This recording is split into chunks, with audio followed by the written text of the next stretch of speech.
believe we are less than 1 week away from the high-stakes midterm elections. President Trump pulling out all the stops with a blitz of campaign rallies in this final stretch. All right, so what states is the RNC focusing on? I'm going to ask that, and then you guys will have follow-up questions to RNC chairperson Ronna McDaniel.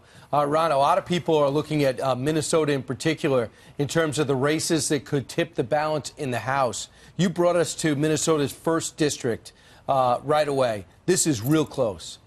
Yeah, 1st District, Jim Hagedorn is running a very tight race. We think that is a potential pickup for us. The former Congressman Tim Walz, the Democrat, is running for governor there, so we think that's a seat we can pick up. Also, the 8th District in Minnesota, we have a great candidate, Pete Stauber. We see good numbers coming out of that district. We also have 2 in Nevada, the 3rd and the 4th, that look very good as well, with Crescent Hardy and Danny Tarkanian. So there are pickups for us on the board. Obviously, we have a lot of seats that are in play that Hillary Clinton won, where we have Republican incumbents. But it's neck and neck right now. It's going to depend on turnout. Yeah. You know, when you look at the national news, Ronna, there's been so much about the caravan over the last week.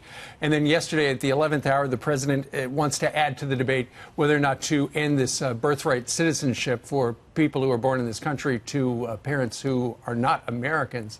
Does that help the Republican message? Well, I think it highlights how silent the Democrats have been on immigration reform. I mean, we obviously have a problem in this country. The president's leading the way. He wants to work with Democrats. We have this huge caravan heading towards our border. We have another one setting up to come to our border. We have to solve our immigration problems in this country, and Democrats are silent again. And so I think it feeds into this results versus resistance narrative we've seen this election. Republicans are focusing on results and getting things done for the American people, and the Democrats are only focused on resist and obstruct. And I think the voters are taking note. What would you say the biggest problem facing the Republican Party is? Is it women? I mean, you're a woman, you're a mother, you still support the president. What's your message to those women that are on the fence? Well, the Democrats have really tried to fearmonger on health care and tried to tell people that Republicans are going to take pre-existing conditions. It is flat out false.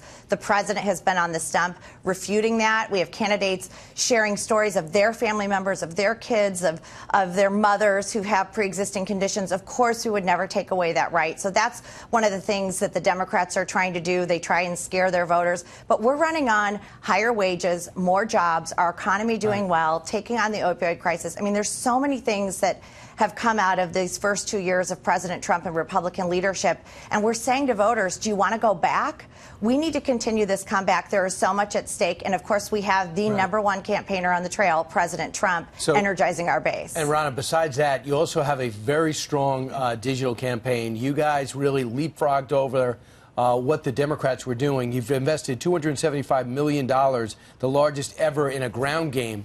But is there something that President Trump did that can be beneficial, the way he micro-targeted in the midterms, even though he's not technically on the ballot? Did you build off what he was able to do? Absolutely. I mean, when we do these rallies, we're collecting data on the voters who come. We do peer-to-peer text right now, where we're actually texting messages. Go get your absentee ballot. Make sure that you turn out, talk to your neighbors. This digital campaign, using the RNC data and what we're gaining from the president with his huge donor base of 175,000 new small online donors in 2018 alone, is helping propel our voters to the ballot box. And let me just say, we are seeing 2016 level turnout across the country, and Republicans are matching the Democrat energy. That is very good news. We need to sustain that through Election Day. All right. It's all about the turnout. Prediction? Well, I think we're going to keep our majority in the Senate and potentially expand it, which is unprecedented in a presidential year with that first midterm.